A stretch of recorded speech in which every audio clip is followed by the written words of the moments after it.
ഉമൈമ എന്ന രാജകുമാരിയുടെയും അവളെ സ്നേഹിച്ച അബ്ദുള്ള എന്ന കൂലിപ്പണിക്കാരൻ്റെയും കഥ. ഒരിക്കൽ നബി സല്ലല്ലാഹു അലൈഹി വസല്ലം സ്വഹാബത്തിന് ക്ലാസ് എടുത്തുകൊണ്ടിരിക്കുകയായിരുന്നു. ആ സമയം റസൂൽ സ്വഹാബത്തിനോട് പറഞ്ഞു, യാ സ്വഹാബ, ദീൻ വളരണമെങ്കിൽ സമ്പത്ത് അനിവാര്യമാണ്. അതുകൊണ്ട് നിങ്ങൾക്ക് കഴിയുന്നത് ദീനിന് നൽകണം എന്ന് പറഞ്ഞുകൊണ്ട് റസൂൽ നിലത്തേക്ക് നോക്കി നിന്നു. ഇത് കണ്ട സ്വഹാബത്തിന് അത്ഭുതമായി. അവർ റസൂലിന്റെ മുഖത്തേക്ക് നോക്കിയപ്പോൾ തിരുനബിയുടെ കണ്ണിൽ നിന്നും കണ്ണുനീർ കവിളിലൂടെ ഒലിച്ചിറങ്ങാൻ തുടങ്ങിയിരുന്നു. ഇത് കണ്ടപ്പോൾ വേദനയോടെ സ്വഹാബത്ത് ചോദിച്ചു, യാ റസൂലല്ലാ, അങ്ങേക്ക് എന്താണ് പറ്റിയത്? എന്തിനാണ് അങ്ങ് കരയുന്നത്? നബി സല്ലല്ലാഹു അലൈഹി വസല്ലമ പറഞ്ഞു, യാ സ്വഹാബ, എൻ്റെ പ്രിയപ്പെട്ട ഖദീജ, ദീനിന് സമ്പത്ത് വേണമെന്ന് പറയുമ്പോൾ ഞാൻ എൻ്റെ ഖദീജയെ ഓർത്തു പോയതാണ്. ഒരുപാട് സമ്പന്നയായിരുന്നു എൻ്റെ ഖദീജ. പക്ഷേ എല്ലാം ഈ വിശുദ്ധ മതത്തിന് സമർപ്പിച്ചിട്ട് എൻ്റെ പ്രിയപ്പെട്ടവൾ നേരാവണ്ണം ധരിക്കാൻ ഒരു കഫൻ പുടവ പോലുമില്ലാതെ തുന്നിക്കൂട്ടിയ ഒരു കഫൻ പുടവ ഉപയോഗിച്ചാണ് ഞാൻ മറമാടിയത്. മുത്തു റസൂലിൻ്റെ കണ്ണൊന്ന് നിറഞ്ഞാൽ നീറുന്ന സ്വഹാബത്തിൻ്റെ കൽവറിയുന്ന റസൂൽ ആ ഓർമ്മകളിൽ നിന്നും തിരികെ വന്നിട്ട് സ്വഹാബത്തിനോട് ചോദിച്ചു, എന്നെ ഈ വിഷമത്തിൽ നിന്ന് അകറ്റാൻ പറ്റുന്ന ഒരു കഥ ആരെങ്കിലും എനിക്ക് പറഞ്ഞു തരുമോ? എന്നിട്ട് റസൂൽ സല്ലല്ലാഹു അലൈഹി വസല്ലം അബൂബക്കർ സിദ്ദീഖ് റളിയല്ലാഹു അൻഹുവിൻ്റെ മുഖത്തേക്ക് നോക്കി. അപ്പോൾ സിദ്ദീഖ് റളിയല്ലാഹു അൻഹു പറഞ്ഞു, യാ റസൂലല്ലാ, അബൂബക്കർ കഥ പറഞ്ഞില്ലെങ്കിൽ എന്താ നബിയെ? കഥ പറയാൻ അറിയാവുന്ന മറ്റൊരാളുണ്ടല്ലോ ഈ സദസ്സിൽ. ഇത് കേട്ടപ്പോൾ തിരുനബി സല്ലല്ലാഹു അലൈഹി വസല്ലം ചോദിച്ചു, ആരാണ് ഇബ്നു ഖുവാഫ? അത് മറ്റാരുമല്ല റസൂലേ, ഉമറാണ്.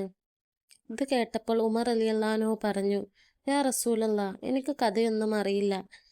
അപ്പോൾ പിന്നിൽ നിന്നും ഒരാൾ പറഞ്ഞു, ഉമർ ഖത്താബിന് നല്ല കഥയറിയാൻ നബിയെ. ഉമർ റളിയല്ലാഹു അൻഹു ആ സ്വഹാബിയെ ഒന്ന് നോക്കി. അപ്പോൾ റസൂൽ സല്ലല്ലാഹു അലൈഹി വസല്ലമ പറഞ്ഞു, ഉമറെ, നിനക്ക് കഥ അറിയുമെന്ന് എനിക്കറിയാം. നിന്റെ ജീവിതം സംഭവ ബഹുലമാണ്. അതുകൊണ്ട് നീ തന്നെ ഒരു കഥ പറയണം. റസൂൽ സല്ലല്ലാഹു അലൈഹി വസല്ലം നേരിട്ട് ആവശ്യപ്പെട്ടപ്പോൾ ഉമർ റളിയല്ലാഹു അൻഹുവിന് ഒഴിഞ്ഞു മാറാൻ പറ്റിയില്ല. യാ റസൂലല്ലാ, ഞാനൊരു കഥ പറയാം. പക്ഷേ ഖദീജ ബീവിയുടെ നഷ്ടവേദന എത്രത്തോളം മറക്കാൻ പറ്റുമെന്ന് എനിക്കറിയില്ല. ഉമർ റളിയല്ലാഹു അൻഹു കഥ പറയാമെന്ന് പറഞ്ഞപ്പോൾ തന്നെ സ്വഹാബത്തെല്ലാം പെട്ടെന്ന് ഒരുമിച്ച് കൂടി. കാരണം ഉമർ റളിയല്ലാഹു അൻഹു കഥ പറഞ്ഞാൽ അതൊരു വല്ലാത്ത കഥ തന്നെ ആയിരിക്കും. അപ്പോൾ ഉമർ റളിയല്ലാഹു അൻഹു പറഞ്ഞു, അല്ലെങ്കിൽ ആ കഥ വേണ്ട. അപ്പോൾ റസൂലിനെയും സഹാബത്തും ചോദിച്ചു, ഉമറെ, ആ കഥക്ക് എന്താ പ്രശ്നം? പ്രശ്നമുണ്ട് നബിയെ. കാരണം ആ കഥ എൻ്റെ ജാഹിലിയ കാലഘട്ടത്തിലെ കഥയാണ്. ഞാൻ ഇസ്ലാമിലേക്ക് വരുന്നതിന് മുമ്പുള്ള കഥ. നബി പറഞ്ഞു, ആയിക്കോട്ടെ, പറഞ്ഞോളൂ, ഞാൻ ആ കഥ കേൾക്കാൻ ആഗ്രഹിക്കുന്നു ഉമറെ. റസൂലുള്ള സമ്മതിച്ചപ്പോൾ നബി സല്ലല്ലാഹു അലൈഹി വസല്ലമയുടെ മനസ്സിന് അല്പം സമാധാനം കിട്ടാൻ വേണ്ടി ഉമർ റളിയല്ലാഹു അൻഹു ആ കഥ പറയാൻ തുടങ്ങി. അള്ളാഹുവിൻ്റെ പ്രവാചകരെ, എന്നെ നിങ്ങൾക്കറിയാമല്ലോ. ഇസ്ലാമിലേക്ക് വരുന്നതിന് മുമ്പ് ഞാൻ വല്ലാത്ത ഒരു പോക്കിരിയായിരുന്നു. എവിടെ അടിയുണ്ടോ, എവിടെ കൊലയുണ്ടോ അവിടെ ഞാനുണ്ട്. ഉക്കാള ചന്തയിലെ ഗുസ്തി മത്സരത്തിലും ഞാനായിരുന്നു വമ്പൻ. അങ്ങനെ എല്ലാം കൊണ്ടും ഞാൻ ഒരു തോന്നിവാസിയായി നടന്നിരുന്ന കാലം. എന്തെങ്കിലും പ്രശ്നമുണ്ടെങ്കിൽ ആളുകൾ എന്നെ തേടി വരുമായിരുന്നു. അങ്ങനെ ഇരിക്കെ എനിക്ക് തോന്നി, ജനങ്ങൾ എന്നെ തേടി വരികയില്ലേ, അതുകൊണ്ട് എനിക്കൊരു താവളം ആവശ്യമാണ്. അങ്ങനെ ഞാനൊരു താവളം ഉണ്ടാക്കി. ഇടയിൽ ആരോ ചോദിച്ചു, എവിടെയാ ഉമറെ താവളം? ഉമർ റളിയല്ലാഹു അൻഹു മറുപടി പറഞ്ഞു, മക്കത്തെ ജൽവാസ് മലയുടെ തായ്വാരം. അവിടെ ഇരുളടഞ്ഞ കാടിൻ്റെ അകത്തളത്തിൽ പണ്ടെപ്പോഴോ ഒരു സിംഹം താമസിച്ചിരുന്ന ഗുഹയുണ്ടായിരുന്നു. ഞാൻ ഇടയ്ക്കിടയ്ക്ക് അവിടെ പോയി കിടക്കും. ഇസ്ലാമിലേക്ക് വരുന്നതിന് മുമ്പ് എൻ്റെ പ്രധാന പണി അതിലൂടെ ആരെങ്കിലും കടന്നു പോയാൽ അവനെ ഞാൻ പേടിപ്പിക്കും. എന്നിട്ട് അവൻ്റെ കയ്യിലുള്ളതെല്ലാം പിടിച്ചു വാങ്ങും. അങ്ങനെ ഞാൻ ജീവിക്കുന്ന കാലത്ത് ഒരിക്കൽ എൻ്റെ നബിയെ, ഞാൻ അവിടെ ചെന്ന് കിടക്കുകയായിരുന്നു. ഏറെ കഴിഞ്ഞിട്ടും ആരും വരാതായപ്പോൾ ഞാൻ ആകെ വിഷമിച്ചിരിക്കുകയായിരുന്നു. കുറെ സമയം കഴിഞ്ഞ് ദൂരെ നിന്നും ഒരു കുളമ്പടി ശബ്ദം ഞാൻ കേട്ടു. ആ ശബ്ദം അടുത്തേക്ക് കേട്ടു തുടങ്ങി. ഞാൻ ആ വരുന്നവനെ പേടിപ്പിക്കാൻ തക്കം പാർത്തു നിന്നു. അകലെ നിന്നും വരുന്ന കുളമ്പടി ശബ്ദം എൻ്റെ അടുത്തെത്തുന്നത് ശ്രദ്ധിച്ചുകൊണ്ട് ഞാൻ ആ ഗുഹയിൽ തന്നെ ഇരുന്നു നബിയെ. പെട്ടെന്ന് തന്നെ പൊടിപടലം ഉയർത്തിക്കൊണ്ട് ഒരു കുതിര ഞാൻ ഇരിക്കുന്ന ഗുഹക്ക് മുന്നിലെത്തിയപ്പോൾ ഞാൻ ആർത്ത് വിളിച്ചുകൊണ്ട് ആ കുതിരക്ക് മുന്നിലേക്ക് എടുത്തു ചാടി. പെട്ടെന്ന് തന്നെ ആ കുതിരക്കാരൻ ആ കുതിരയുടെ കടിഞ്ഞാൺ വലിച്ചുകൊണ്ട് മറ്റൊരു ഭാഗത്തേക്ക് പായിപ്പിച്ചു. ഞാൻ പിറകിൽ നിന്നും വിളിച്ചു കൂവി, ഹേയ് നിക്കടാ അവിടെ. അവൻ നിൽക്കുന്നില്ല റസൂലേ. അവൻ വേഗത്തിൽ പോയിക്കൊണ്ടിരിക്കുകയാണ്. ഞാൻ എൻ്റെ കുതിരപ്പുറത്ത് കയറി അവൻ്റെ പിന്നാലെ കുതിച്ചു. അവൻ എന്നേക്കാളും വളരെ വേഗത്തിലാണ് റസൂലെ പോകുന്നത്. എൻ്റെ കുതിര അവൻ്റെ കുതിരയുടെ ഏലത്ത് പോലും എത്തുന്നില്ല നബിയെ. എനിക്ക് അവൻ്റെ അടുത്തെത്താൻ കഴിയില്ല എന്നുറപ്പായപ്പോൾ ഞാൻ വീണ്ടും വിളിച്ചു കൂവി, ഡാ നിൽക്കടാ അവിടെ. നിൽക്കുന്നില്ല നബിയെ. ഞാൻ വീണ്ടും വിളിച്ചു പറഞ്ഞു, ഡാ ഒന്ന് നിൽക്കടാ, ഞാൻ തോറ്റു. അത് കേട്ടിട്ടാണെന്ന് തോന്നുന്നു. അവൻ കുതിരയുടെ കടിഞ്ഞാൺ പിടിച്ചു കുതിരയെ നിർത്തി. എന്നിട്ട് അവൻ എന്നോട് ചോദിച്ചു, കാട്ടിലെ പമ്പ, നീ തോറ്റുപോയോ? എന്നോട് ആദ്യമായിട്ടാണ് ഒരാൾ ഇങ്ങനെ മുഖത്ത് നോക്കി ചോദിക്കുന്നത് നബിയെ. ഞാൻ അവനോട് ചോദിച്ചു, നീ ആരാണ്? അപ്പോൾ ആ ചോദ്യം അവൻ എന്നോട് തിരിച്ചു ചോദിച്ചു, നീ ആരാണ്? അപ്പോൾ ഞാൻ അവനോട് പറഞ്ഞു, ഞാനാണ് മക്കത്തെ ഉമർ, ഖത്താബിന്റെ മകൻ ഉമർ, മുക്കാള ചന്തയിലെ വീരനായ ഉമർ. എന്നിട്ട് റസൂലെ, ഞാൻ എൻ്റെ വാൾ ഉറയിൽ നിന്ന് വലിച്ചൂരിക്കൊണ്ട് പറഞ്ഞു, ഞാൻ ഇത് അലങ്കാരത്തിന് കൊണ്ട് നടക്കുകയല്ല, എന്നെ എതിർക്കുന്നവരെ കീഴ്പ്പെടുത്താൻ വേണ്ടിക്കൊണ്ട് നടക്കുന്നതാണ്. ഇതിന്റെ മൂർച്ച ഞാൻ നോക്കാറുള്ളത് ഒട്ടകങ്ങളെ ഒറ്റ വെട്ടിന് വെട്ടിയിട്ടാണ്. അപ്പോൾ ആ ചെറുപ്പക്കാരൻ എന്നോട് പറഞ്ഞു, അത് ശരി, നീയാണല്ലേ ആ ഉമർ. കേട്ടിട്ടുണ്ട് ഒരുപാട്. പക്ഷെ ഞാൻ കേട്ട ഉമറും കണ്ട ഉമറും ഒരുപാട് വ്യത്യാസമുണ്ടല്ലോ. ഇതാണോ ഉക്കാളച്ചന്ത കുലുക്കിയ ഉമർ? ആ ചെറുപ്പക്കാരൻ പുച്ഛത്തോടെ പൊട്ടിച്ചിരിച്ചു നബിയെ. നീയാണോ മക്കത്തെ ഉമർ? ഞാൻ കേട്ട ഉമർ വീരനാണ്, പരാക്രമിയാണ്. ഉമറിന്റെ മുൻപിൽ കൂടി ചോദിക്കാതെ ആർക്കും കടന്നു പോവാൻ പറ്റില്ല എന്നാണ് ഞാൻ കേട്ടിട്ടുള്ളത്. പക്ഷെ കണ്ടപ്പോയോ, എന്റെ പിറകെ ഓടിക്കിതച്ച് ഞാൻ തോറ്റുപോയടാ എന്ന് പറയുന്നു ഉമർ. അത് കേട്ടപ്പോൾ ഞാൻ പറഞ്ഞു, തോറ്റത് ഞാനല്ല, എൻ്റെ കുതിരയാണ്. അപ്പോൾ ആ ചെറുപ്പക്കാരൻ പറഞ്ഞു, മണ്ടത്തരം പറയാതെ ഉമറെ. ഞാൻ ജയിച്ചത് എൻ്റെ മിടുക്കാണ്, അല്ലാതെ എൻ്റെ കുതിരയുടെ മിടുക്കല്ല.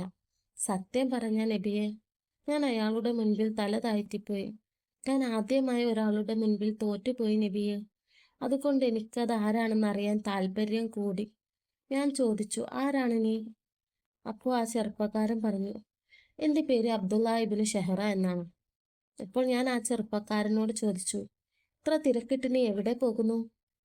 അപ്പോൾ അബ്ദുള്ള പറഞ്ഞു, അതൊരു വലിയ കഥയാണ്, ഇപ്പോൾ പറയാൻ സമയമില്ല, എനിക്ക് പെട്ടെന്ന് പോകണം.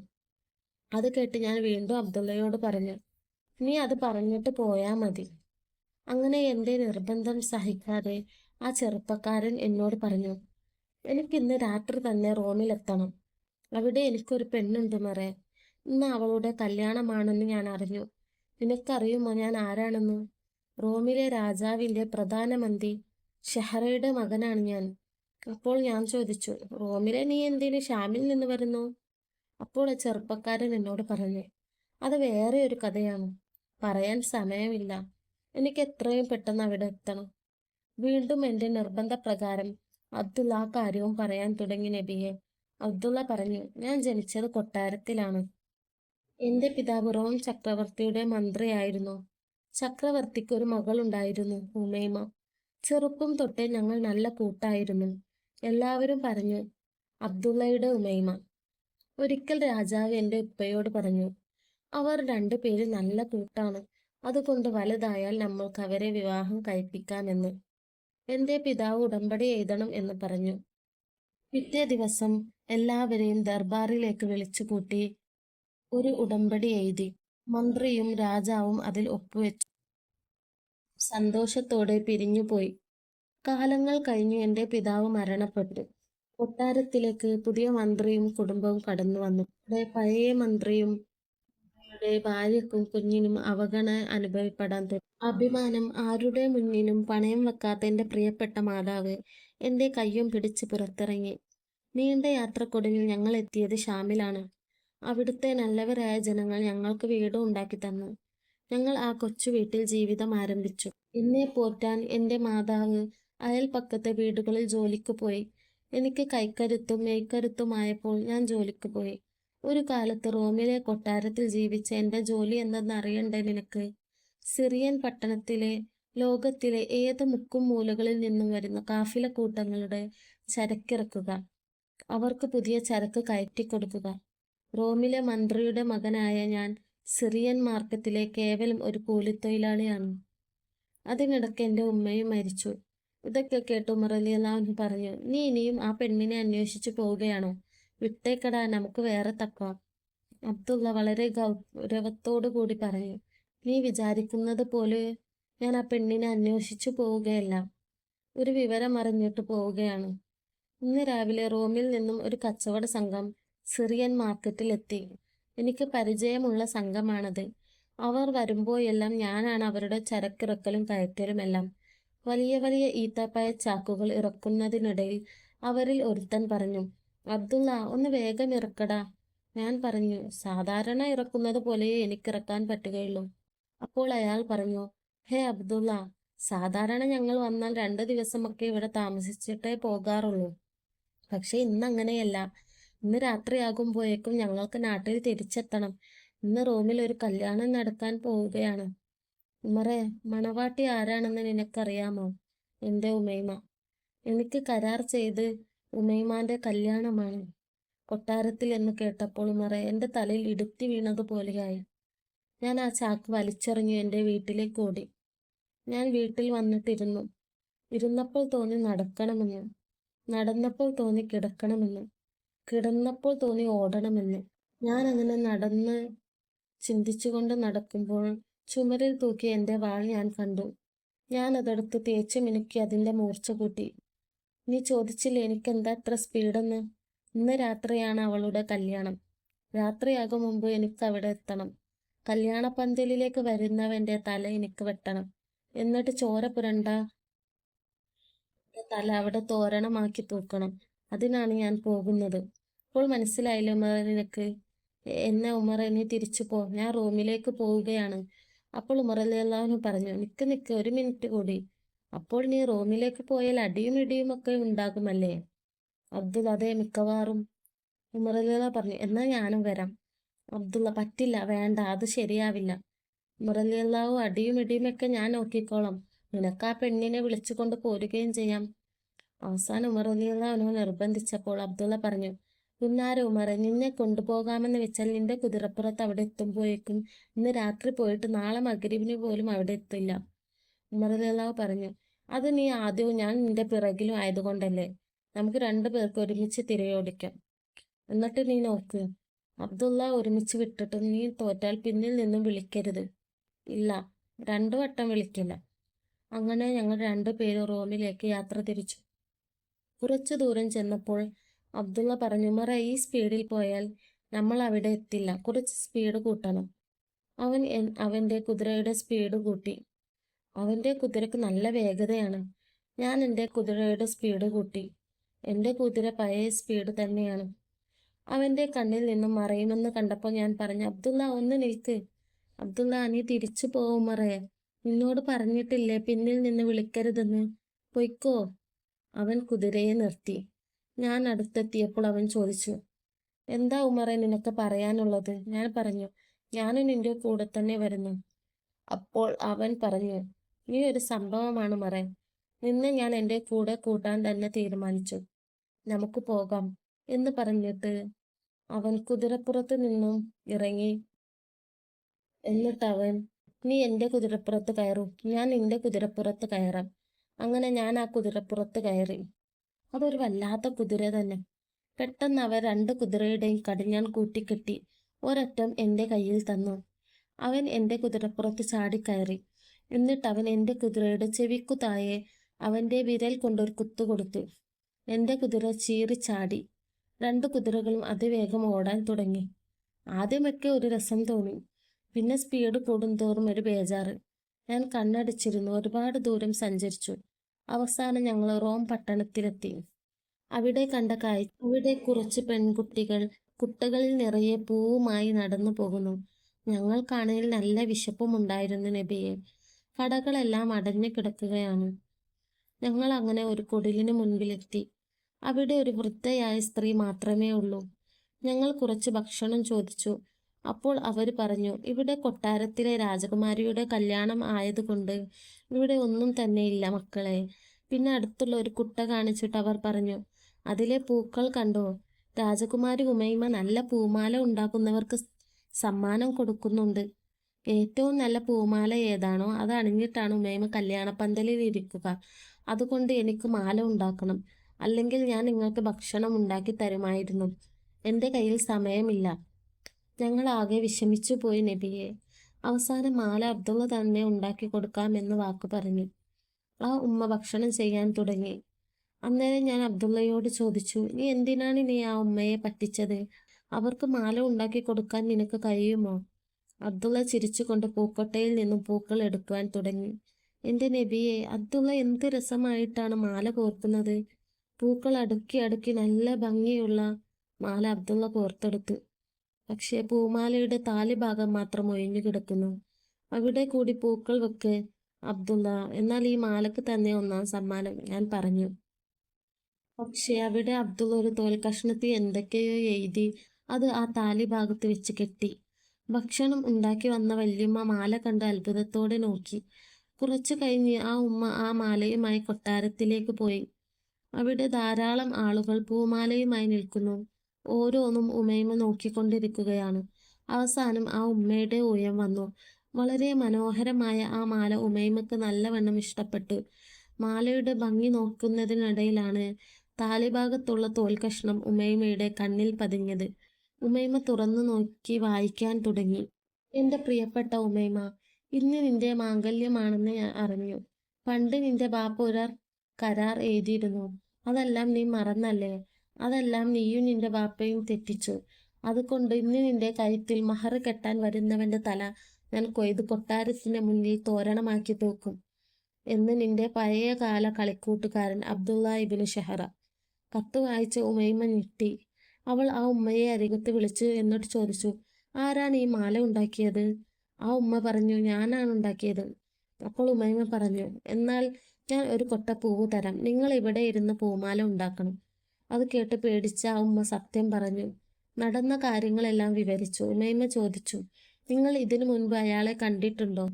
ആ ഉമ്മ ഇല്ല എന്ന് പറഞ്ഞു. എന്നാൽ കേട്ടോളൂ, അത് അബ്ദുള്ളയാണ്, ചെറുപ്പത്തിൽ ഇവിടെ നിന്നും നാട് വിട്ടുപോയ അബ്ദുള്ള. ആ ഉമ്മ അത്ഭുതത്തോടെ നിന്നുപോയി. ഉമൈമ പറഞ്ഞു, നിങ്ങൾ അബ്ദുള്ളയോട് പറയും. ഉമൈമ ഒരിക്കലും കരാർ തെറ്റിച്ചിട്ടില്ല.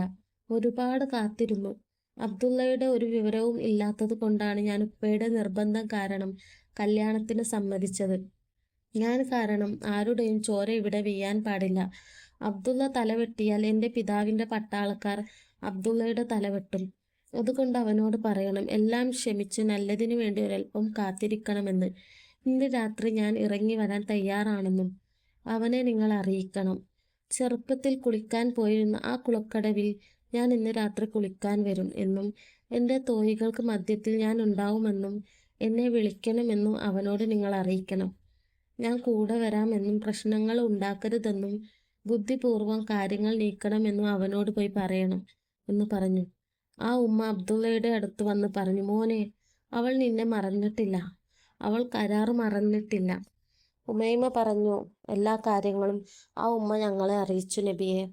ഞങ്ങളാകെ തരിച്ചുപോയി നബിയെ. കാര്യങ്ങളാകെ മാറി മറിഞ്ഞു പോയി. അങ്ങനെ ഞങ്ങൾ ഉമൈമ പറഞ്ഞതുപോലെ രാത്രി ആ കുളക്കടവിലെത്തി. ഒരു കുറ്റിക്കാട്ടിൽ ഞങ്ങൾ ഒളിച്ചിരുന്നു. എങ്ങും ഇരുട്ട് വ്യാപിച്ചു. കുറെ നേരമായിട്ടും ആരെയും കാണുന്നില്ല നബിയെ. എനിക്ക് ദേഷ്യം വന്നു. ഞാൻ അബ്ദുള്ളയോട് പറഞ്ഞു, അബ്ദുള്ള, ആ സ്ത്രീകൾ നമ്മളെ പറ്റിച്ചതാണെന്ന് തോന്നുന്നു. നമുക്ക് പോകാം, നീ വാ, നമുക്ക് എല്ലാത്തിനെയും പോയി തീർക്കാം. അപ്പോൾ അബ്ദുള്ള പറഞ്ഞു, നീ ഒന്നും മിണ്ടാതിരിക്കൂ മറേ. ഒരു വെളിച്ചം കാണുന്നുണ്ട്, ആരോ വരുന്നുണ്ട്. ആ പട്ടാളക്കാരൻ മുൻപിൽ ഒരു പന്തവുമായി വരുന്നു. പിറകെ തുവൈമാർക്കിടയിൽ ഉമൈമ. കുളി കഴിഞ്ഞ് തിരിച്ചു പോകുമ്പോൾ അബ്ദുള്ള ആരും അറിയാതെ ഉമൈമയുടെ വസ്ത്രം പിടിച്ച് കാട്ടിലേക്ക് വലിച്ചു. ചുറ്റും ഇരുട്ടായതുകൊണ്ട് ആരും തന്നെ അറിഞ്ഞില്ല. കാലങ്ങൾക്ക് ശേഷമാണ് അബ്ദുള്ളയും ഉമൈമയും കാണുന്നത്. ബാല്യകാലത്തിലെ ഓർമ്മകൾ ആ രണ്ടു പേർക്കിടയിലും അലയടിച്ചു. പെട്ടെന്ന് പോവണം. അബ്ദുള്ള പെട്ടെന്ന് തന്നെ ഉമൈമയെ കുതിരപ്പുറത്ത് കയറ്റി. എൻ്റെ കുതിരപ്പുറത്ത് ഞങ്ങളും കയറി. പെട്ടെന്ന് തന്നെ ഞങ്ങൾ യാത്രയായി. ചുറ്റും കൂരിരുട്ടായതുകൊണ്ട് കുതിരക്ക് കണ്ണു പിടിക്കുന്നില്ല എന്ന് എനിക്ക് മനസ്സിലായി. ഞാൻ അബ്ദുള്ളയോട് പറഞ്ഞു, അബ്ദുള്ള, കുതിരക്ക് കണ്ണ് പിടിക്കുന്നില്ല. നമുക്ക് എവിടെയെങ്കിലും കൂടാരം കെട്ടി വിശ്രമിക്കാം. കുറച്ച് വെളിച്ചം വന്നു തുടങ്ങിയാൽ നമുക്ക് യാത്ര തുടരാം. അങ്ങനെ ഞങ്ങൾ 3 കൂടാരം കെട്ടി. നടുവിലെ കൂടാരത്തിലാണ് ഉമൈമ വിശ്രമിക്കുന്നത്. ഇതേ സമയം കൊട്ടാരത്തിൽ ഉമൈമയെ അന്വേഷിച്ച് പിതാവ് ഉമൈമയുടെ മുറിയിലെത്തി. അവിടെ ഉമൈമയില്ല. പകരം ഒരു കത്ത് കിട്ടി. അത് വായിച്ച പിതാവ് ഞെട്ടി.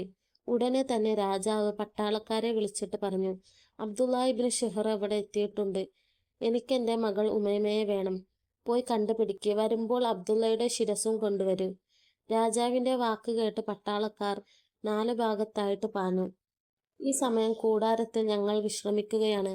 പെട്ടെന്ന് ഞാൻ ഉണർന്നു നോക്കുമ്പോൾ നല്ല നിലാവ്. അബ്ദുള്ളയെ വിളിച്ചുണർത്താം, യാത്ര തുടരാം എന്ന് വിചാരിച്ച് ഞാൻ കൂടാരത്തിൽ നിന്നും പുറത്തിറങ്ങാൻ നേരം ഞാൻ ഒരു കാഴ്ച കണ്ടു നബിയെ. എൻ്റെ കൂടാരത്തിന്റെ അപ്പുറത്ത് തുണിയുടെ മറവിൽ ആരോ ഒരാൾ വാളുമായി നിൽക്കുന്നു. ഉടനെ ഞാൻ എൻ്റെ വാളെടുത്തു. സടകുടഞ്ഞ് എഴുന്നേറ്റ് അയാളുടെ തല കൊയ്യാൻ ഞാൻ അയാളുടെ മേലെ ചാടി വീണു. എൻ്റെ കൂടാരത്തിന് മുൻപിൽ നിൽക്കുന്ന ആൾക്ക് നേരെ തല വെട്ടാൻ ഞാൻ ചാടി വീണു. പെട്ടെന്ന് അയാൾ ഉമറെ എന്ന് വിളിച്ചുകൊണ്ട് തെന്നിമാറി. ഞാൻ നോക്കുമ്പോൾ അത് അബ്ദുള്ളയാണ് നബിയെ. തലനാരിയേക്കാണ് അബ്ദുള്ള രക്ഷപ്പെട്ടത്. ഞാൻ അബ്ദുള്ളയോട് ചോദിച്ചു, എന്താ അബ്ദുള്ള, നീ ഉറങ്ങിയില്ലേ? അപ്പോൾ അബ്ദുള്ള പറഞ്ഞു, ഞാൻ നിന്നെ വിളിക്കാൻ വന്നതാണ്. ശ്രദ്ധിച്ചു നോക്കൂ, കുതിരയുടെ കുളമ്പടികൾ കേൾക്കുന്നില്ലേ? ഞാൻ കാതോർത്തു. അത് കുതിരയുടേതല്ല, കുതിരകളുടേതാണ്. അപ്പോൾ അബ്ദുള്ള പറഞ്ഞു, തീർച്ചയായും അത് ഉമൈമയുടെ പിതാവിൻ്റെ പട്ടാളക്കാരുടെ കുതിരകൾ തന്നെ. ഉമറെ, അവർ ഇവിടെ എത്തിയാൽ തീർച്ചയായും ഇവിടെ ഒരു യുദ്ധമുണ്ടാവും. പക്ഷെ നീ ഒരിക്കലും എൻ്റെ കൂടെ പോരിന് ഇറങ്ങരുത്. നീ എൻ്റെ ഉമൈമക്ക് കാവലാവണം. നമ്മൾ 2 പേരും ഒരുപോലെ പോരിന് നിന്നാൽ അവർ കൂടാരം ആക്രമിക്കും, ഉമൈമയെ കൊണ്ടുപോകും. അപ്പോൾ ഞാൻ അബ്ദുള്ളയോട് പറഞ്ഞു, ഞാൻ വിശ്വസിക്കുന്ന ദൈവങ്ങളാണ് സത്യം. എൻ്റെ തല ശിരസിൽ നിന്നും പോകുന്നതുവരെ ഞാൻ ഉമൈമയെ അവർക്ക് വിട്ടുകൊടുക്കില്ല. പട്ടാളക്കാർ ഞങ്ങളുടെ അടുത്തെത്തി. അതിലൊരാൾ പറഞ്ഞു, നീ നാട് വിട്ടിട്ടില്ല അല്ലേ? കാര്യങ്ങൾ എളുപ്പമായല്ലോ. വെറുതെ പ്രശ്നങ്ങൾ ഉണ്ടാക്കരുത്. നീ തട്ടിക്കൊണ്ടുവന്ന ഉമൈമ എവിടെ? അബ്ദുള്ള അവർക്ക് മറുപടി കൊടുത്തു, ഞാൻ അവളെ തട്ടിക്കൊണ്ടു വന്നതല്ല. എന്നിട്ട് അബ്ദുള്ളയുടെ ജുബ്ബയുടെ കീശയിൽ നിന്നും ഒരു തോൽക്കഷ്ണം അവർക്ക് നേരെ നീട്ടിയിട്ട് പറഞ്ഞു, കണ്ണ് പിടിക്കുന്നവർ, അക്ഷരമറിയുന്നവർ ഇതൊന്ന് വായിച്ചു നോക്കൂ. നിങ്ങളുടെ രാജാവും എൻ്റെ പിതാവും എഴുതിയ കരാറാണ്. ഉമൈമ എൻ്റേതാണ്. അവളെ ഞാൻ വിട്ടു തരില്ല. അപ്പോൾ ആ പട്ടാരക്കാരൻ പറഞ്ഞു, നിന്റെ തല വെട്ടാനാണ് രാജാവ് പറഞ്ഞിരിക്കുന്നത്. ഉമൈമയെ തിരിച്ചു തന്നാൽ നീ ഒളിച്ചോടിപ്പോയി എന്ന് ഞങ്ങൾ പറഞ്ഞ് നിന്നെ രക്ഷിക്കാം. അതല്ല, എതിർക്കാനാണ് നിന്റെ ഭാവമെങ്കിൽ നിന്റെ തല വെട്ടിയെടുത്ത് ഞങ്ങൾ ഉമൈമയെ കൊണ്ടുപോകും. അപ്പോൾ അബ്ദുള്ള അവരോട് പറഞ്ഞു, എൻ്റെ തല വെട്ടിയാലും നിങ്ങൾക്ക് അവളെ കൊണ്ടുപോകാൻ കഴിയില്ല. കാരണം ഖത്താബിൻ്റെ മകൻ ഉമറാണ് അവൾ കാവൽ നിൽക്കുന്നത്. ഉമറിനെ എതിർത്ത് അവളെ കൊണ്ടുപോകാൻ നിങ്ങൾക്ക് കഴിയില്ല. കാരണം അവൻ എന്നേക്കാൾ ബലവാനും ശക്തനുമാണ്. അതുകൊണ്ട് തന്നെ ഉമറിനെ തോൽപ്പിച്ച് അവളെ കൊണ്ടുപോകാൻ നിങ്ങൾക്ക് പറ്റില്ല. അബ്ദുള്ള പറഞ്ഞു. പിന്നെ അവിടെ നടന്നത് ഭയങ്കര സംഘട്ടനമാണ്. പലതവണ ഞാൻ അബ്ദുള്ളയുടെ അടുത്തേക്ക് പോകാൻ തുനിഞ്ഞപ്പോഴൊക്കെയും നിലാവിൻ്റെ വെളിച്ചത്തിൽ അവൻ അത് കാണുകയും എന്നോട് വിളിച്ചു പറയുകയും ചെയ്തു, ഉമറേ, നീ അവിടെ നിന്ന് മാറരുത്. നീ അവിടെ തന്നെ നിൽക്ക്. ഇവിടെ ഞാൻ നോക്കിക്കോളാം. അങ്ങനെ അബ്ദുള്ള 4-5 പട്ടാളക്കാരുടെ തലകൾ കൊയ്തു നബിയെ. പട്ടാളക്കാർ പിൻവലിഞ്ഞു. പേടിച്ചിട്ടാണ് എന്നാണ് ഞാൻ കരുതിയത് റസൂലെ. എന്നാൽ അതായിരുന്നില്ല. അതിലൊരാൾ ഒരു അസ്ത്രമെടുത്ത് അബ്ദുള്ളയുടെ നേരെ അമ്പെയ്തു. അത് നേരെ അബ്ദുള്ളയുടെ ഇടത്തെ നെഞ്ചിൽ കയറുകയും ചെയ്തു. ആ ഒരവസ്ഥയിലും 7ഓളം പട്ടാളക്കാരെ അബ്ദുള്ള വധിച്ചു. പട്ടാളക്കാരുടെ മുന്നിലൂടെ ചിരിച്ചുകൊണ്ട് എൻ്റെ അടുത്ത് വന്ന് അബ്ദുള്ള ചോദിച്ചു, ഉമറേ, നീ എൻ്റെ നെഞ്ചിലെ ആ അമ്പൊന്ന് പറിച്ചെടുക്കുമോ ഉമറേ? പറ്റുമെങ്കിൽ നീ അതൊന്ന് ചെയ്യുമോ? ഞാൻ ആ അമ്പ് പറിച്ചെടുക്കാൻ നോക്കി. ഞാൻ അമ്പ് വലിച്ചെടുക്കുമ്പോൾ അമ്പിൻ്റെ അറ്റം പുറത്തായിരുന്നു. വലിച്ചപ്പോൾ അത് ഉള്ളിൽ കയറി. എനിക്ക് തോന്നി അമ്പിൻ്റെ അറ്റം ഹൃദയാന്തരങ്ങളിൽ കുടുങ്ങിയിരിക്കുന്നുവെന്ന്. ഇനി വലിച്ചാൽ ആ അമ്പ് ഹൃദയത്തെ പിളർത്തും എന്നെനിക്ക് മനസ്സിലായി. ഞാൻ പിടിവിട്ടു.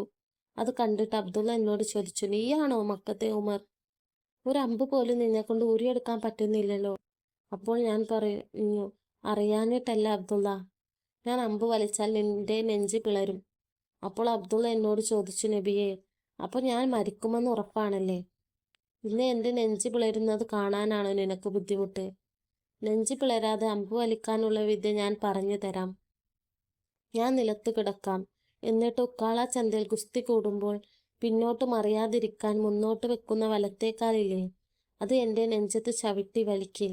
എൻ്റെ ഉമറെ, നെഞ്ച് പിളരാതെ അമ്പ് പുറത്തു വരുന്നത് കാണാം. എന്നിട്ട് അവൻ മലർന്നു കിടന്നപ്പോൾ എൻ്റെ സകല രോമകൂപങ്ങളും എഴുന്നേറ്റു നിന്നു. ഞാൻ അവൻ്റെ നെഞ്ചിൽ ചവിട്ടി അമ്പ് പറിച്ചെടുക്കാൻ തുടങ്ങിയപ്പോൾ അവൻ എന്നോട് പറഞ്ഞു, ഉമറെ, ഒരു നിമിഷം, നീ എൻ്റെ ഉമേമയെ ഒന്ന് വിളിക്കുമോ? എനിക്ക് അവളോടൊരു കാര്യം പറയാനുണ്ട്. ഒന്നും അറിയാതെ കിടന്നുറങ്ങുന്ന ഉമേമയെ ഞാൻ ഉച്ചത്തിൽ വിളിച്ചു.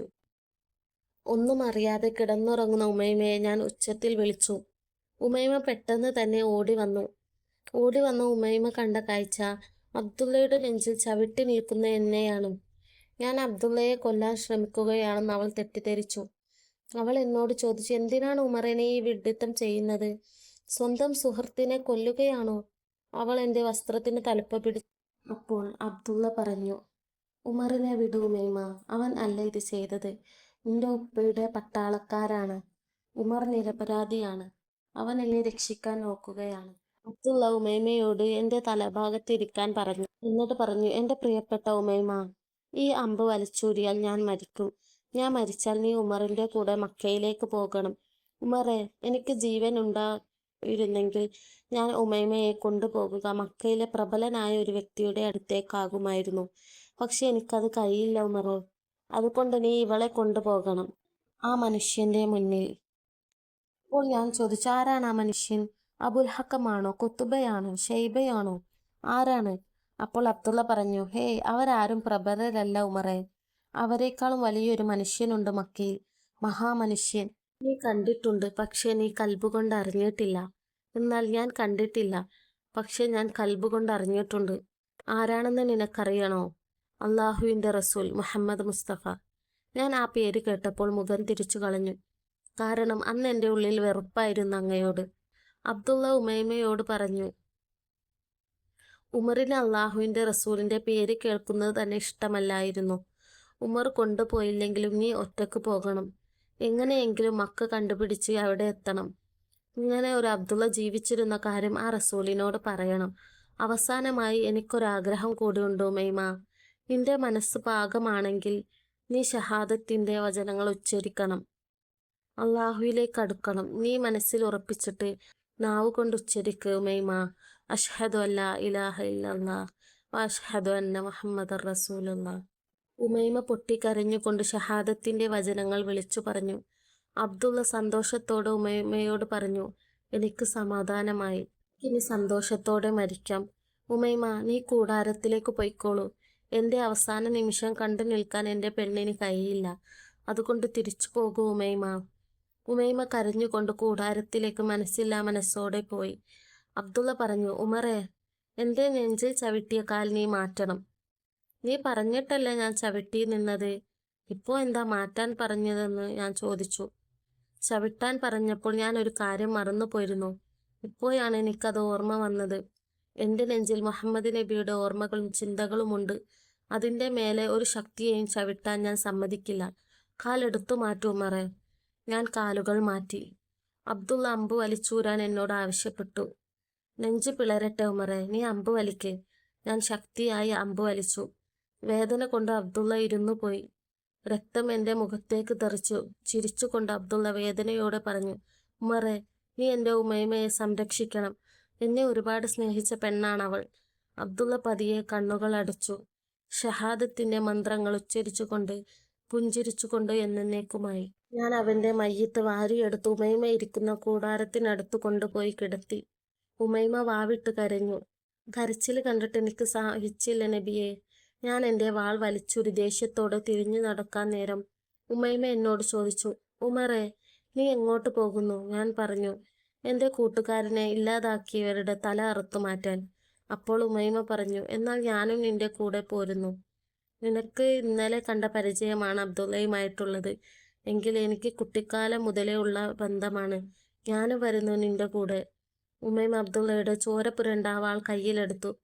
ഉമൈമയെ അവിടെ നിർത്തിപ്പോയാൽ പട്ടാളക്കാർ ഉമൈമയെ പിടികൂടും എന്ന് മനസ്സിലാക്കിയ ഞാൻ ഉമൈമയെ കൂടെ കൂട്ടാൻ തീരുമാനിച്ചു. ഞാൻ പറഞ്ഞു, ഉമൈമ, നീ ഒരിക്കലും എൻ്റെ മുന്നിൽ നിൽക്കരുത്. നിന്റെ ഇടതു കൈ ഞാൻ ചേർത്ത് പിടിക്കാം. പുറകിൽ കൂടി വരുന്നവരെ നീ നോക്കിയാൽ മതി. അങ്ങനെ ഞങ്ങൾ മലയുടെ താഴ്വാരത്തേക്ക് ഇറങ്ങാൻ തുടങ്ങിയപ്പോൾ ഒളിച്ചിരുന്ന പട്ടാളക്കാർ മുന്നിലേക്ക് വന്നു. അബ്ദുള്ളയുടെ നെഞ്ചിലെ കമ്പെയ്ത പോലെ ഒരു പട്ടാളക്കാരൻ എൻ്റെ നേരെയും അമ്പ് തൊടുത്തു വിടുന്നത് നിലാവിൻ്റെ വെളിച്ചത്തിൽ ഞാൻ കണ്ടു. അമ്പ് എൻ്റെ നേർക്കെത്തിയതും ഞാനൊന്ന് കറങ്ങി. ആ കറക്കത്തിൽ എൻ്റെ പിറകിലുള്ള ഉമൈമയെ ഞാൻ മറന്നുപോയി നബിയെ. ഉമൈമ തിരിഞ്ഞു മുന്നിൽ വന്നു. എൻ്റെ നെഞ്ചിന് നേർക്ക് വന്ന ആ അമ്പ് എന്നേക്കാൾ ഉയരം കുറഞ്ഞ ഉമൈമയുടെ തൊണ്ട തുളച്ചു കയറി.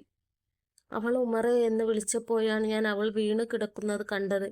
വേദന കൊണ്ട് കരയുന്ന ഉമൈമയെ കണ്ടപ്പോൾ എനിക്ക് സഹിച്ചില്ല നബിയെ. ഞാൻ പട്ടാളക്കാർക്കിടയിലൂടെ വാളുമെടുത്ത് അലറി വിളിച്ചും അട്ടഹസിച്ചും സമനില തെറ്റിയതുപോലെ ഞാൻ താണ്ഡവമാടി. പട്ടാളക്കാരെല്ലാം ഓടിമറഞ്ഞു. ഉമൈമ ഈ ലോകത്തോട് വിട പറഞ്ഞിട്ടുണ്ടാവും എന്നു കരുതി ഞാൻ ഉമൈമയുടെ അടുത്തേക്ക് ഓടി വന്നു. അപ്പോൾ അവളിൽ ചെറിയൊരു നീരക്കവും അനക്കവും കണ്ടു. ചോരയിൽ കുളിച്ച മുഖം. അവൾ എന്നോട് ചോദിച്ചു, ഉമറെ, എന്നെ നീ അബ്ദുള്ളയുടെ അടുത്ത് കൊണ്ടുപോയി കിടത്തുമോ? ഞാൻ അവളെ വാരിയെടുത്ത് അബ്ദുള്ളയുടെ അടുത്ത് കൊണ്ടുപോയി കിടത്തി. ഉമൈമ അബ്ദുള്ളയോട് പറഞ്ഞു, അബ്ദുള്ള, നീ പോയ മാർഗത്തിലേക്ക് എൻ്റെ പിതാവിൻ്റെ പട്ടാളക്കാർ എന്നെയും എത്തിച്ചിട്ടുണ്ട്. ഞാനും നിന്നിലേക്ക് എടുത്തിരിക്കുന്നു. അവൾ എന്നോട് പറഞ്ഞു, എനിക്ക് കുടിക്കാൻ കുറച്ച് വെള്ളം തരുമോ ഉമർ? മരുഭൂമിയിൽ എവിടെ വെള്ളം കിട്ടാൻ? ഞാൻ അവളെ നിരാശപ്പെടുത്തിയില്ല. ഞാൻ ആരാധിക്കുന്ന ലാത്തയെയും ഉസ്സയെയും വിളിച്ചുകൊണ്ട് ഞാൻ പ്രാർത്ഥിച്ചു അവളൊന്ന് മരിച്ചു പോവാൻ. ഞാൻ പാറക്കെട്ടിലൂടെ നടന്നപ്പോൾ അവിടെ കുറച്ച് വെള്ളം കണ്ടു. ആവേശത്തോടെ ഞാനത് കോരിയെടുത്ത് ഉമൈമയുടെ അടുത്തേക്ക് ഓടി.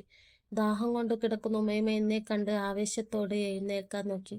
പക്ഷേ പറ്റുന്നില്ല. ഞാൻ അവളുടെ വായിലേക്ക് വെള്ളം ഒഴിച്ചു കൊടുത്തപ്പോൾ എൻ്റെ നബിയെ, മനസ്സിന് ശക്തിയില്ലാത്തവർക്ക് കാണാൻ പറ്റാത്ത കാഴ്ചയാണ് ഞാൻ കണ്ടത്. അമ്പ് കൊണ്ട തൊണ്ടയിലെ വെള്ളവും ചോരയും പതയുമായി പുറത്തേക്ക് വരുന്നു. ഞാനൊന്നും ചെയ്യാൻ കഴിയാതെ അവിടെ ഇരുന്നു പോയി നബിയെ. അങ്ങനെ ഇരിക്കുമ്പോൾ ഉമൈമ എന്നോട് ഞെട്ടിക്കുന്ന ഒരു കാര്യം ചോദിച്ചു, ഉമർ, നീ എന്നെ രക്ഷിക്കുമോ? ഞാൻ പറഞ്ഞു, ഉമൈമ, നീ എന്താണ് പറയുന്നത്? ഞാൻ എങ്ങനെയാണ് നിന്നെ രക്ഷിക്കുക? എന്നെ കൊണ്ട് അതിന് കഴിയുമോ? ഉമൈമ പറഞ്ഞു, ഉമറെ, എന്നെ രക്ഷിക്കേണ്ടത് ജീവിതത്തിലേക്കല്ല, മരണത്തിലേക്കാണ്. എനിക്ക് വേദന സഹിക്കാൻ പറ്റുന്നില്ല. ഈ അമ്പ് ഒന്ന് വലിച്ചൂരുമോ? അമ്പ് വലിച്ചൂരുവാനുള്ള കൈക്കരുത്ത് എനിക്കില്ല ഉമൈമ. അബ്ദുള്ള ഒരാണായിരുന്നു, നീ ഒരു പെണ്ണല്ലേ ഉമൈമ. അത് കേട്ട ഉമൈമ പറഞ്ഞു, എനിക്കൊന്നും കേൾക്കണ്ട ഉമറെ, നീ എന്നെ ഒന്ന് രക്ഷിക്ക്. ഉമൈമയുടെ ആഗ്രഹം നിറവേറ്റാൻ ഞാൻ സമ്മതിച്ചു. നിന്റെ മുഖത്ത് നോക്കി എങ്ങനെയാണ് ഉമൈമ ഞാൻ അമ്പ് വലിച്ചൂരുക? അവസാനം ഞാൻ ആ അമ്പ് വലിച്ചൂരി. രക്തം വാർന്നു പോവുകയാണ്. ഉമൈമ എന്തോ പറയാൻ ശ്രമിക്കുന്നുണ്ട്. എന്താണെന്ന് കേൾക്കാൻ ഞാൻ എൻ്റെ ചെവി അവളുടെ ചുണ്ടിലേക്ക് അടുത്ത് വെച്ചു. ഉമൈമ ഷഹാദത്ത് കലിമ ഉരുവിടുകയാണ്. ഉമൈമയും കണ്ണുകൾ അടക്കുകയാണ്. എന്നേക്കുമായി 2 ഇനക്കുരുവികളും ഈ ലോകത്തോട് വിട പറഞ്ഞു. ചെറുപ്പത്തിൽ ഒരുമിച്ച് സ്നേഹിച്ച് കളിച്ചു വളർന്ന അവസാനം മരണത്തിലും ഒരുമിച്ചു. 2 പേരെയും ഞാൻ അവിടെ തന്നെ മറവ് ചെയ്തു. മക്കയിലേക്ക് തിരിച്ചു പോന്നു. ഉമർ റളിയല്ലാഹു അൻഹു പറയുന്നു, എൻ്റെ കൽബിൽ വിശുദ്ധ ഇസ്ലാമിനെ പറിച്ചു നട്ട് തന്നപ്പോൾ എൻ്റെ കൽബ് വിയങ്ങിയത് അബ്ദുള്ള ഉമൈമ ഇണക്കുരുവികളെ കുറിച്ച് ഓർത്തായിരുന്നു. ഉമർ റളിയല്ലാഹു അൻഹു പറഞ്ഞു, അവരെ കുറിച്ചോർത്ത് കരയുമ്പോൾ നബി സല്ലല്ലാഹു അലൈഹി വസല്ലമ ഉമർ റളിയല്ലാഹു അൻഹുവിൻ്റെ തോളിൽ കൈ തട്ടി പറഞ്ഞു, ഉമറേ, എന്തൊരു കഥയാണിത്. ഞാൻ എൻ്റെ സങ്കടങ്ങൾ മറന്നുപോയി ഉമറേ. നാളെ ഇണക്കുരുവികളുടെ കൂടെയും മുത്ത് റസൂൽ സല്ലല്ലാഹു അലൈഹി വസല്ലമയുടെ കൂടെയും ഉമർ റളിയല്ലാഹു അൻഹുവിൻ്റെ കൂടെ നമ്മളെയും നമ്മിൽ നിന്നും മരണപ്പെട്ടവരെയും അള്ളാഹു ഒരുമിച്ച് കൂട്ടട്ടെ. ആമീൻ.